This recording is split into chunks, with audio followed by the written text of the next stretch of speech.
نحمدہ ونصلی علی رسولہ الکریم اما بعد فاعوذ باللہ من الشیطان الرجیم بسم اللہ الرحمن الرحیم رب اشرح لی صدری ویسر لی امری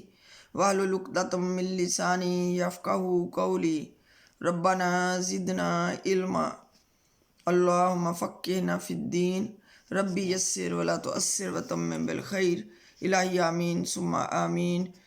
نحمدہ ونصلی علی رسولہ الکریم اما بعد فاعوذ باللہ من الشیطان الرجیم بسم اللہ الرحمن الرحیم۔ شکر اور تعریف اللہ رب العزت کے لیے جس کی رحمت اور توفیق سے میں یاسمین علی سورہ البقرہ کے سلسلہ وار درس قرآن کے ساتھ آپ کی خدمت میں حاضر ہوں۔ سورہ البقرہ ہے، رکوع نمبر 4 سے آج میں شروع کرنے جا رہی ہوں اور آیت نمبر 30 ہے، اور واقعہ شروع ہو رہا ہے آدم علیہ السلام اور ابلیس کا۔ وَإِذْ قَالَ رَبُّكَ لِلْمَلَائِكَةِ، پھر اللہ تعالیٰ فرما رہے ہیں ذرا تصور کرو جب تمہارے رب نے فرشتوں کو حکم دیا، فرشتوں سے کہا انی جاعل فی الارض خلیفہ، کہ میں زمین پر اپنا ایک خلیفہ بنانے والا ہوں۔ قالوا، تو فرشتوں نے عرض کیا اتجعل فیہا، کہ اے پروردگار کیا تو بنانے والا ہے کسی ایسے کو زمین میں، من یفسد فیہا، کہ جو زمین میں فساد کرے گا، ویسفک الدماء، اور خون ریزیاں کرے گا، ونحن نسبح بحمدک ونقدس لک، اور اے پروردگار آپ کی حمد و ثنا کے لیے، حمد و ثنا کے ساتھ تسبیح اور آپ کے لیے تقدیس تو ہم بیان کر رہے ہیں۔ اور یہاں پر تیسرے رکوع میں اللہ رب العزت نے اپنا تعارف کروایا، اور یہاں پر اللہ تعالیٰ انسان کا تعارف کروا رہے ہیں۔ 7 جگہوں پر آدم علیہ السلام کا قصہ آئے گا، اور یہ پہلا مقام ہے جہاں پر آدم علیہ السلام کا ذکر ہوا، اور اللہ تعالیٰ نے فرشتوں سے کہا کہ میں اپنا ایک نائب، ایک خلیفہ زمین میں بھیجنے والا ہوں۔ تو فرشتوں کو تھوڑی سی حیرانگی ہوئی کہ اللہ تعالیٰ ہم آپ کی ہر وقت تسبیح بیان کرتے ہیں، تو ایک خلیفہ کی ضرورت کیوں درپیش ہے؟ خلیفہ کون ہوتا ہے؟ کہ جو کسی بھی ملک میں اس کے تفویض کردہ اختیارات اور اس کے نائب کی حیثیت سے استعمال کرتا ہے۔ خلیفہ مالک نہیں ہوتا بلکہ اصل مالک کا نائب ہوتا ہے، جس طرح کہ صدر ہے اور دوسرا پرائم منسٹر ہے، وزیر اعظم ہے، اور اس کے پاس اپنے کوئی ذاتی اختیار نہیں ہوتے، تو اپنے آپ کو مالک جو سمجھ بیٹھتا ہے وہ اپنے اختیارات کا پھر غلط استعمال کرتا ہے۔ تو یہ دراصل جب فرشتوں نے کہا تو یہ ان کا اعتراض نہیں تھا بلکہ استفہام تھا،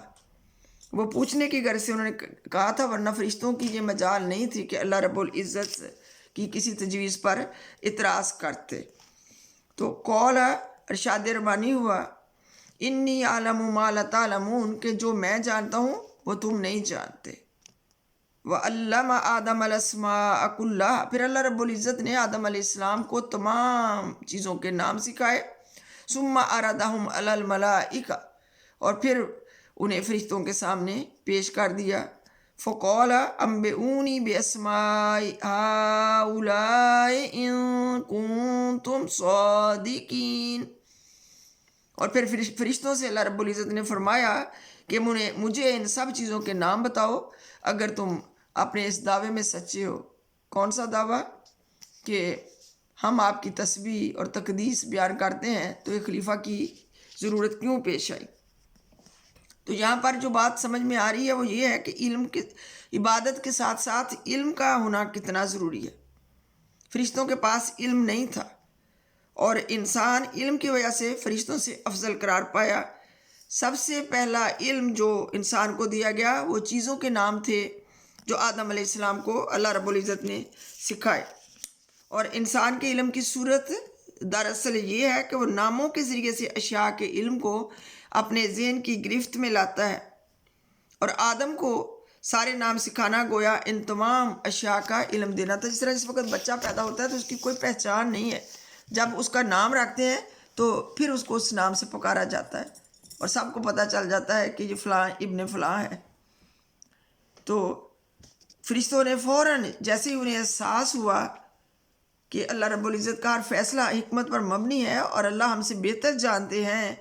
قولو تو انہوں نے عرض کیا، سبحانک اے پروردگار تو پاک ہے، لا علم لنا ہمیں کوئی علم نہیں ہے، ہم کچھ نہیں جانتے، الا ما علمتنا سوائے اس علم کے جتنا کہ آپ نے ہمیں سکھایا۔ فوراً انہیں احساس ہو گیا کہ ہم نے یہ اعتراض کر کے غلطی کی ہے، فوراً مان گئے کہ نقص پاک تو آپ ہی کی ذات ہے، ہم تو بس اتنا ہی علم رکھتے ہیں جتنا آپ نے ہم کو دے دیا ہے۔ انہوں نے آگے سے کوئی چون چرا نہیں کی کہ اللہ تعالیٰ ہمارا علم محدود ہے اور تیرا علم لامحدود ہے۔ انکا اے پروردگار بے شک تو انت العلیم الحکیم، تو علم والا بھی ہے، تو جانتا ہے اور تو حکیم بھی ہے، تیری حکمتیں اللہ تعالیٰ تو ہی جانے۔ قال یا آدم انبئہم باسمائہم، تو ارشاد ربانی ہوا، اے آدم تم ان چیزوں کے نام بتاؤ۔ فلما انبأہم باسمائہم، پھر جب آدم علیہ السلام نے ان چیزوں کے نام بتا دیے، قال تو اللہ رب العزت نے فرمایا، کیا لم نہیں، اقل لکم کیا میں نے تم سے کہا نہیں تھا، انی عالم کہ بے شک میں جانتا ہوں، غیب السماوات والارض آسمانوں اور زمین کے غیب کی باتیں صرف میں جانتا ہوں، وَأَعْلَمُ مَا تُبْدُونَ وَمَا كُنْتُمْ تَكْتُمُونَ اور میں وہ بھی جانتا ہوں جو تم چھپاتے ہو، تمہارے دلوں کے راز، تمہارے دلوں کے بھید، اور جو کچھ تم ظاہر کرتے ہو میں ہر چیز کو جانتا ہوں۔ اللہ تعالیٰ نے وہ ساری حقیقتیں جانتا ہوں جو تم چھپاتے اور جو کچھ تم ظاہر کرتے ہو مجھے معلوم ہے۔ اللہ کون ہے؟ واللہ علیم بذات الصدور، اللہ دلوں کے راز جاننے والی ہستی ہے۔ وَإِذْ اور جب قُلْنَا، اللہ تعالیٰ فرما رہے ہیں کہ جب ہم نے کہا لِلْمَلَائِكَةِ اسْجُدُوا لِآدَمَ، جب ہم نے فرشتوں سے کو حکم دیا کہ آدم کو سجدہ کرو، فَسَجَدُوا إِلَّا إِبْلِيسَ، تو سارے تمام کے تمام فرشتوں نے آدم علیہ السلام کو سجدہ کیا سوائے ابلیس کے۔ اب ابلیس بالاسا اس کا روٹ ورڈ ہے، انتہائی مایوس، اللہ کی رحمت سے دتکارا ہوا۔ تو اس نے کیوں سجدہ نہیں کیا؟ ابا، اس نے انکار کر دیا، واستکبر اور تکبر کیا۔ تو اپنے تکبر کی وجہ سے ابلیس نے اللہ تعالیٰ کا حکم ماننے سے انکار کر دیا، وَكَانَ مِنَ الْكَافِرِينَ اور اسی وقت سے وہ نافرمانوں میں شامل ہو گیا۔ اب اللہ تعالیٰ نے اس کو اس کی حیثیت یاد دلا دی کہ یوں معلوم ہو رہا ہے کہ ابلیس سجدے سے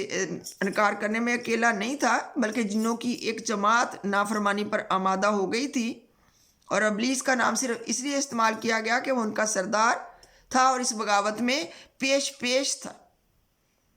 اور یہاں پر ایک بات ذہن میں پکی کر لیں کہ سب سے پہلا گناہ جو شیطان نے کیا وہ تکبر تھا، اور انسان کے انکار کی وجہ صرف اور صرف تکبر ہوتا ہے۔ انسان سمجھتا ہے کہ اللہ کا حکم ایک طرف اور میری خودی دوسری طرف، اور یہ خودی کا طغیان جو ہے یہ آہستہ آہستہ انسان کو شیطان کے قریب کرتا ہے اور اللہ سے دور کرتا چلا جاتا ہے۔ اور جو تکبر کرے گا وہ کن میں شامل ہو جائے گا؟ وَكَانَ مِنَ الْكَافِرِينَ، وہ کافروں میں شامل ہو جائے گا۔ اور جو تکبر کرے گا وہ قیامت والے دن متکبرین کے ساتھ اٹھایا جائے گا۔ وَقُلْنَا يَا آدَمُ اسْكُنْ أَنْتَ وَزَوْجُكَ الْجَنَّةَ، اور پھر اللہ تعالیٰ فرما رہے ہیں ہم نے آدم سے کہا کہ تم اور تمہاری بیوی دونوں جنت میں رہو، وَكُلَا مِنْهَا رَغَدًا حَيْثُ شِئْتُمَا، اور بفراغت کھاؤ جہاں سے، پوری جنت تمہاری ہے، جہاں سے تمہارا دل چاہے اور جو کھانے کو چاہے وہ کھاؤ، لیکن ساتھ اللہ رب العزت نے ایک شرط رکھی، ولا اور نہیں تقربا تم قریب جانا حاضی شجرتا اس درخت کے پاس۔ حاضہ ہوتا ہے قریب کی چیز، تو یوں لگ رہا ہے اللہ رب العزت نے جنت کا کوئی درخت اس کی طرف اشارہ کر کے فرمایا ہونا ہے کہ دیکھ آدم پوری جنت میں گھومو پھرو، تم بھی اور تمہاری بیوی بھی، جو تمہارا دل چاہے کھاؤ، بفراغت کھاؤ، لیکن دیکھو اس درخت کے قریب مت جانا، فتکون من الظالمین، اگر تم نے یہ کیا تو تم ظالموں میں شمار ہو جاؤ گے۔ تو کیا ہو رہا ہے کہ اللہ رب العزت نے زمین پر خلیفہ کی حیثیت سے بھیجنے سے پہلے ان دونوں کو امتحان کی غرض سے جنت میں رکھا تھا، اور ان کے رجحانات کی آزمائش اللہ تعالیٰ کو مقصود تھی، اور اس آزمائش کے لیے، امتحان کے لیے اللہ تعالیٰ نے ایک درخت کو چن لیا اور حکم دیا کہ اس کے قریب نہیں پھٹکنا، اور یہ بھی بتا دیا کہ اگر تم نے ہماری حکم عدولی کی تو تمہارا انجام کیا ہوگا۔ تو یہاں پر اللہ نے جس طرح دنیا میں جب کسی کو کسی عہدے کے لیے چننا ہوتا ہے تو لوگ کیا کرتے ہیں، درخواست دیتے ہیں، پھر اس کو شارٹ لسٹ کرتے ہیں، اور پھر اس کی قابلیت اور صلاحیت کو جانچنے کے لیے اس کا انٹرویو لیا جاتا ہے، اور پھر اس کو وہ عہدہ دیا جاتا ہے۔ تو یہی ہوا کہ زمین پر اپنا نائب بنا کر بھیجنا تھا، تو اللہ تعالیٰ نے چاہا کہ آدم علیہ السلام کی آزمائش کر لی جائے، اور فتکون من الظالمین، یہ سزا بھی ساتھ ہی سنا دی تھی کہ تم ظالموں میں شمار ہو جاؤ گے۔ ظلم کا لفظی مطلب ہوتا ہے حق تلفی کرنا، کہ وہ شخص جو کسی کی حق تلفی کرے، جو شخص خدا کی نافرمانی کرتا ہے، وہ در حقیقت 3 بڑے بنیادی حقوق تلف کرتا ہے۔ نمبر 1 خدا کا حق، کیونکہ وہ اس کا مستحق ہے کہ اس کی نافرمانی نہ کی جائے بلکہ فرما برداری کی جائے، اور نمبر 2 ان تمام چیزوں کے حقوق جن کو اس نے اللہ کی نافرمانی کے ارتکاب میں استعمال کیا، جس طرح اس کے سارے جسمانی اعضاء، اور پھر نافرمانی کر کے جب، اور نمبر 3 خود اپنا حق، کیونکہ انسان کی ذات پر اس کا اپنا حق بھی ہے کہ اسے تباہی سے بچائے، مگر نافرمانی کر کے جب وہ اپنے آپ کو اللہ کی سزا کا مستحق بناتا ہے تو دراصل اپنی ہی ذات پر ظلم کرتا ہے۔ فَأَزَلَّهُمُ الشَّيْطَانُ عَنْهَا، آخر کار شیطان نے ان دونوں کو اس درخت کی ترغیب دے کر ہمارے حکم کی پیروی سے ہٹا دیا۔ تو بار بار شیطان آیا، ایک ہی دفعہ کہنے سے نہیں مان گئے تھے، بار بار آیا یہاں تک کہ یہ مان گئے، اور پھر کیا ہوا، فَأَخْرَجَهُمَا مِمَّا كَانَ فِيهِ، اللہ تعالیٰ فرما رہے ہیں کہ انہیں اس حالت سے نکلوا کر چھوڑا جس حالت میں وہ تھے، یعنی کہ جنت سے نکلوا دیا، اور یہی اس کا مشن تھا کہ اگر اللہ نے مجھے مردود کیا ہے، رد کیا ہے، تو میں انسان کو بھی جنت میں نہیں رہنے دوں گا۔ وَقُلْنَا اهْبِطُوا بَعْضُكُمْ لِبَعْضٍ عَدُوٌّ، پھر اللہ تعالیٰ نے فرمایا، ہم نے حکم دیا کہ اب تم سب یہاں سے اتر جاؤ، کہ انسان بھی اور شیطان بھی تم ایک دوسرے کے دشمن ہو، یعنی انسان کا دشمن شیطان اور شیطان کا دشمن انسان، تو تم سب یہاں سے اتر جاؤ۔ وَلَكُمْ فِي الْأَرْضِ مُسْتَقَرٌّ وَمَتَاعٌ إِلَىٰ حِینٍ، ہم نے حکم دیا کہ تم یہاں سے اتر جاؤ، تم ایک دوسرے کے دشمن ہو، اور تمہیں ایک خاص وقت تک زمین میں ٹھہرنا ہے اور وہیں تمہیں گزر بسر کرنا ہے۔ فَتَلَقَّىٰ آدَمُ مِن رَّبِّهِ كَلِمَاتٍ فَتَابَ عَلَيْهِ، اس وقت آدم علیہ السلام نے اپنے رب سے چند کلمات سیکھ کر توبہ کی، جس کو اس کے رب نے قبول کر لیا۔ اِنَّهُ هُوَ التَّوَّابُ الرَّحِيمُ، کیونکہ وہ سب سے بڑھ کر توبہ قبول کرنے والا اور رحم فرمانے والا ہے۔ ہزاروں سال تک روتے رہے، بھٹکتے رہے، اماں ہوا کہیں تھیں، آدم علیہ السلام کہاں تھے، اور پھر اللہ رب العزت کو ان پر رحم آیا اور جبرائیل علیہ السلام کو بھیجا کہ جا کر میرے بندوں کو یہ الفاظ سکھاؤ، ان کو پتہ نہیں چل رہا کہ وہ معافی کیسے مانگیں۔ سورہ الاعراف میں وہ دعا آئی ہے، ربنا ظلمنا انفسنا وان لم تغفر لنا وترحمنا لنکونن من الخاسرین، آمین۔ سب سے پہلی دعا جو انسان کو سکھائی گئی وہ یہ دعا تھی، سورہ الاعراف میں آئے گی، اے پروردگار تیری نافرمانی کر کے ہم نے اپنی جانوں پر بہت ظلم کیا ہے، اگر تو نے ہمیں معاف نہ کیا تو ہم خسارہ اٹھانے والوں میں شامل ہو جائیں گے۔ بڑی خوبصورت اور جامع دعا ہے، ہمیں کثرت سے یہ دعا پڑھنی چاہیے۔ قُلْنَا اهْبِطُوا مِنْهَا جَمِيعًا، ہم نے کہا کہ تم سب یہاں سے اتر جاؤ۔ فَإِمَّا يَأْتِيَنَّكُم مِّنِّي، پھر جو میری طرف سے کو ہدایت تمہارے پاس پہنچے، فَمَن تَبِعَ هُدَايَ فَلَا خَوْفٌ عَلَيْهِمْ وَلَا هُمْ يَحْزَنُونَ، تو جو لوگ میری اس ہدایت کی پیروی کریں گے ان کے لیے کوئی خوف اور کوئی غم نہیں ہوگا۔ تو اس فکرے سے ہمیں کیا پتہ چل رہا ہے کہ آدم علیہ السلام نے توبہ کی اور اللہ تعالیٰ نے ان کی توبہ قبول کر لی۔ تو اس کے معنی پھر کیا ہوئے کہ آدم اپنی نافرمانی پر عذاب کے مستحق نہ رہے، گناہ گاری کا جو داغ ان کے دامن پر لگا تھا اللہ تعالیٰ نے اسے دھو ڈالا، اور پھر اللہ تعالیٰ نے نہ صرف آدم علیہ السلام کی توبہ قبول کرنے پر اکتفا کیا بلکہ اس کے بعد انہیں نبوت سے بھی سرفراز فرمایا تاکہ وہ اپنی نسل کو سیدھا راستہ بتا کر جائیں۔ اور جنت سے نکلنے کا حکم کیوں دہرایا گیا؟ اس سے یہ بتانا مقصود ہے کہ قبول توبہ کا تقاضا یہ نہیں تھا کہ آدم علیہ السلام کو جنت ہی میں رہنے دیا جاتا اور وہ انہیں زمین پر نہ اتارا جاتا۔ زمین ان کے لیے دارالعذاب نہیں تھی اور وہ یہاں سزا کے طور پر نہیں اتارے گئے بلکہ انہیں زمین کی خلافت ہی کے لیے پیدا کیا گیا تھا۔ جنت ان کی اصلی جائے قیام نہیں تھی اور وہاں سے نکلنے کا حکم ان کے لیے سزا کی حیثیت نہیں رکھتا تھا جس طرح بعض لوگ کہہ دیتے ہیں۔ والذین، اور وہ لوگ، کفروا وکذبوا بآیاتنا، اور جو لوگ ہماری اس ہدایت کو قبول کرنے سے انکار کریں گے اور ہماری آیات کو جھٹلائیں گے، نہیں مانیں گے ہمارے احکامات کو، اولئک اصحاب النار، یہ دوزخی ہیں، ہم فیہا خالدون، اور یہ جہنم میں ہمیشہ ہمیشہ رہیں گے، یہ ہمیشہ ہمیشہ کے لیے جہنم میں جانے والے ہیں۔ تو یہ نسل انسانی کے حق میں ابتدائے آفرینش سے قیامت تک کے لیے اللہ رب العزت کا مستقل فرمان ہے،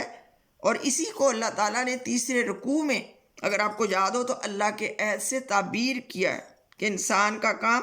خود راستہ تجویز کرنا نہیں ہے بلکہ بندہ اور خلیفہ ہونے کی حیثیت کے لحاظ سے وہ اس پر مامور ہے کہ اس راستے کی پیروی کرے جو اس کا رب اس کے لیے تجویز کرتا ہے۔ اور اس راستے کو معلوم کرنے کی دو ہی صورتیں ہیں۔ نمبر ایک کہ یا تو کسی انسان کے پاس براہ راست اللہ کی طرف سے وحی آئے، اور نمبر دو یا پھر وہ اس انسان کا اتباع کرے جس کے پاس وحی آئی ہو۔ کوئی تیسری صورت یہ معلوم کرنے کی نہیں ہے کہ رب کی رضا کس راہ میں، اور ان دونوں صورتوں کے سوا ہر صورت غلط ہے، بلکہ غلط ہی نہیں سراسر بغاوت بھی ہے جس کی سزا جہنم کے سوا اور کچھ نہیں ہے۔ تو امید ہے کہ اس سے قصہ آدم اور ابلیس سے ہمیں بہت سارے سبق ملیں گے۔ سب سے پہلی چیز کہ اللہ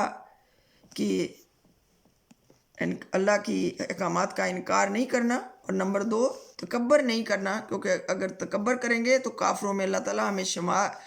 شمار کر دیں گے اور اس کی سزا اللہ نے سنا دی ہے کہ جہنم ہے۔ صدق اللہ العظیم وبلغنا رسول النبی الکریم والشاہدین مع الشاکرین والحمد للہ رب العالمین۔ شکر الحمد للہ رب العالمین ولک الحمد ولک الشکر۔ اگر آپ کو اس سفر میں میرے ساتھ چلنا اچھا لگ رہا ہے تو میرے چینل کو سبسکرائب کر دیجئے تاکہ جو نئی ویڈیو آئے وہ سب سے پہلے آپ تک پہنچ جائے، اور لازماً اس کو لائک اور شیئر کر دیجئے، اور جو بیل آئیکن ہے اس کو بھی دبا دیجئے۔ اللہ تعالیٰ آپ کا اور میرا حامی و ناصر ہو، آمین۔